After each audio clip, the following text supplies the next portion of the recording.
Isang 3.9 magnitude na lindol ang tumama malapit sa Sarangani, Davao Occidental, Pilipinas ngayong ika-4 ng Hulyo, 2026 sa 21:19 lokal na oras.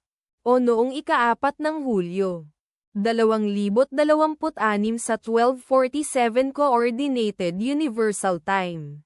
Tulad ng iniulat ng EMSC sa website nito, ang lindol ay matatagpuan sa napakababaw na lalim na 10.0 na kilometro sa ibaba ng ibabaw. Sa mga coordinate latitude 5.54 at longitude 125.55.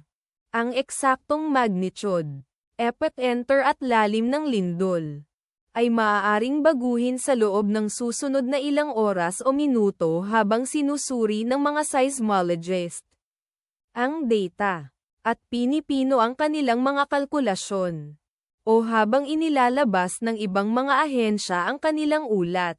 Kabilang sa mga bayan o lungsod na malapit sa sentro ng lindol ang Jose Abad Santos, Davao Occidental, na matatagpuan sa 43 kilometers, o humigit kumulang 26.7 milya mula sa sentro ng lindol.